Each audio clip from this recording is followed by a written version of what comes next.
Hey guys, it's Tongue, and here comes another lens review. I actually have fun doing these lens review because I have used almost all but a few exceptions like the 200 f2 and the 100mm to 400mm because money. Yeah, like I was saying, I've used mostly all of them. This one is no exception. This is a must-have lens in your kit.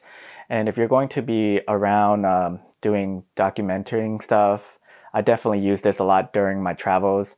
I took this baby everywhere. I was in Vancouver, Los Angeles, San Francisco, Arizona, and New York City.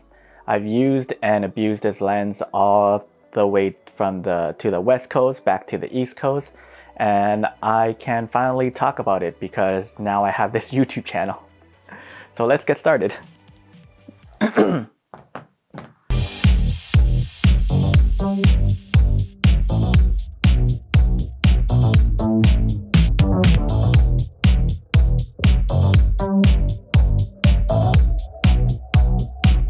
So like all my reviews, we ain't gonna do none of that sharpness test, bow, jive shit. We're going to talk about my user experience with this lens, what I used it for, and who is this lens for. So let's begin.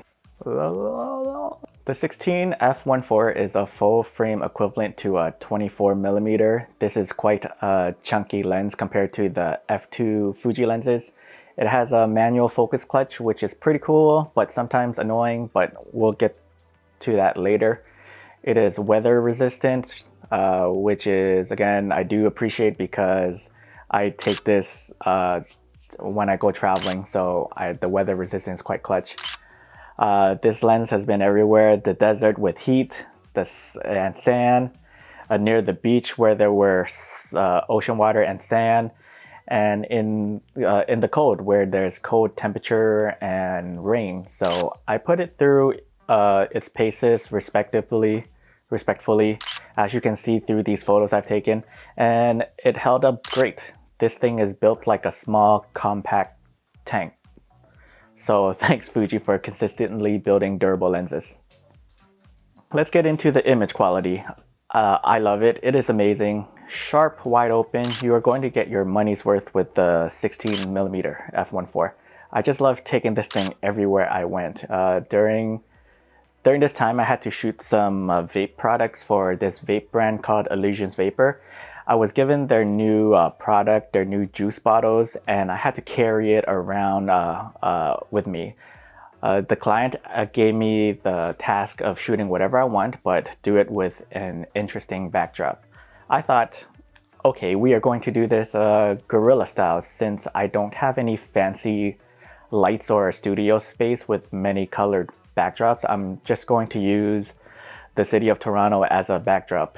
It was already a nuisance that I have a bunch of vape bottles in my bag. I didn't want to lug around my 16 to 55mm to tack on more weight. So I opted for the 16mm f1.4, and you'll see why in a second. The 16mm to me is a lightweight compared to the Zoom 16 to 55. I know that being a prime lens that I'm going to get exceptional quality and optics. I know what I will take is going to be sharp, and lastly, the minimal focusing distance is the last reason I chose to shoot the vape products with this lens. This thing focuses in real close to almost macro distance, which is amazing. I got the vape products to look large, and it made for what I feel is a cool and dynamic shots from the 16mm f1.4. So check out these pictures.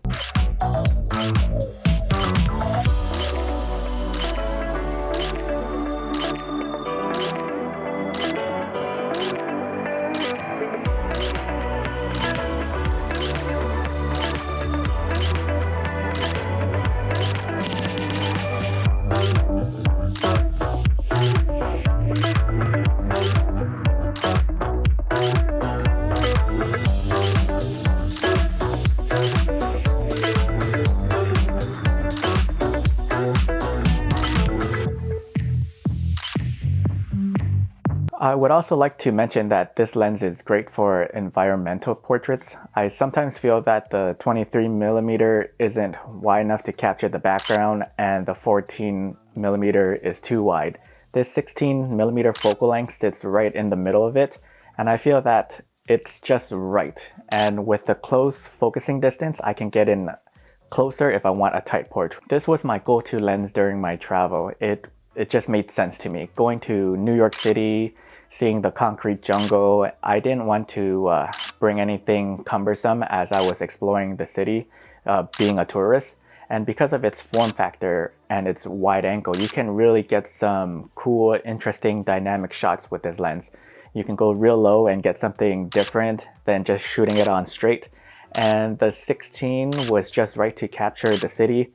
It was wide enough to capture the buildings, the people, and just the entire atmosphere of New York City. And when I was there, it was actually raining a lot. It rained for the entire 4 days that we were there, and this weather resistant came in clutch, man. I was so surprised because it had some heavy rain followed by frigid temperature, and I only took it out when it was time to shoot. Let's get to the f1.4 aperture. You think being that this is a 24mm equivalent lens that you can't get good smooth background blur, but comboed the f1.4 aperture with the minimum focus distance, you can get some smoothie, creamy, buttery bokeh. Just be careful not to get too close or distortion will appear. The f1.4 was much needed when I was down in Arizona. Me and my buddy Sakith wanted to try some astrophotography. We drove outside a bit out of the city. The city was in Yuma, and we found a spot and got a couple of shots. This is not the best representation of astro, but I just want to show you that it is possible because of the wide aperture that allowed for more light gathering. So just take a look at some of these astro shots I took while I was there. Let's get on with some negatives. Not really though, because this is overall a great lens. Just some minor nitpicks that I see. First is the bokeh balls. I don't like the way it looks on this lens. When photographing a subject at a normal distance, you're going to see these tiny, measly, weak bokeh balls in the background, and I don't find that pleasing at all. If anything, I find it very distracting to the image. Some people will enjoy the look of it, some people won't. For me anyways, I didn't like it. Once you stop it down to f2.8 though, the balls become rounder and it looks a lot better.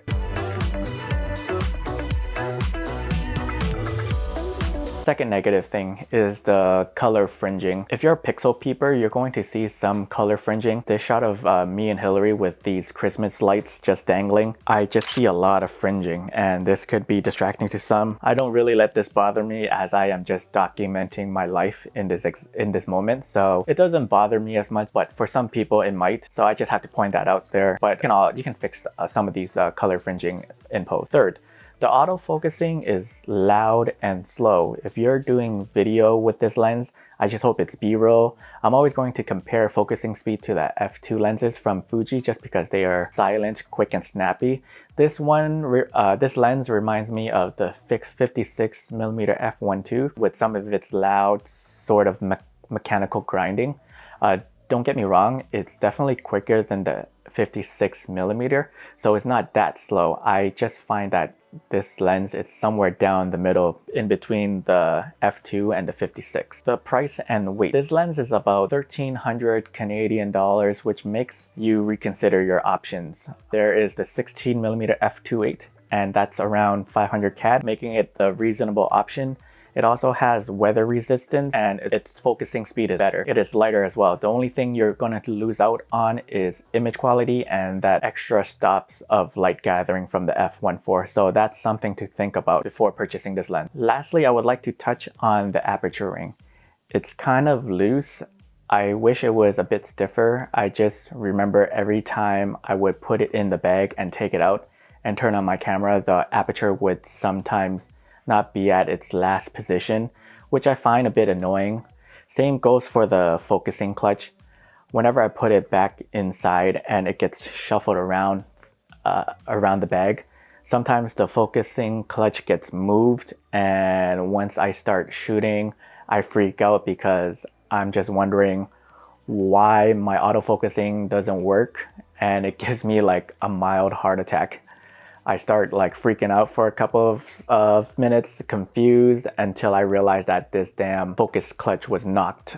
So it turned into manual focus, and that's really, really, really annoying. But despite all this, I really love this lens, and I highly recommend this lens to almost everybody. This is one of those lenses that you should have in your kit.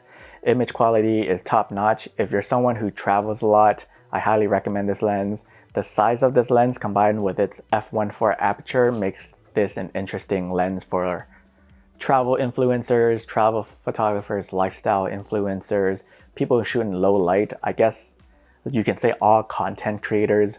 You want to document your life, take great looking photos. You want to take pictures of food with its close and minimum focusing distance. You have somewhat of a semi-macro lens. Anyone that needs that extra stop of light, this f1.4 is the choice. And I want to say, looking back at all the images that I've took with this lens, I don't remember the negative issues with this lens at all. I wasn't concerned about the bokeh balls being too small or that the focusing is slower than the other lenses. I just went out and had fun photographing everything from the streets, the cityscapes, landscapes, portraits, doing a little bit of product photography as well. I was just out there creating moments and memories. And I was meeting new people, becoming real life friends with people who were at first just my friends on Instagram. These are the things that I would cherish, and I had the 16mm f1.4 to thank for all these memories. And with that, I think we're done. If you guys like this content, don't forget to like, comment, and subscribe. It really helps me out. Even though I only have like less than 200 subscribers, it really keeps me motivated. And when I see people commenting on my videos, I feel like it's an indicator that I'm moving forward in the right direction. So yeah, don't forget to like, comment, subscribe, and let me know your thoughts on the 16mm f1.4. Do you agree, disagree? Let me know down below, and I'll see you in the next video. Okay, I love you. Bye. Okay, one video down. I think that was good. Right, how long was that? That was 13 minutes, fam.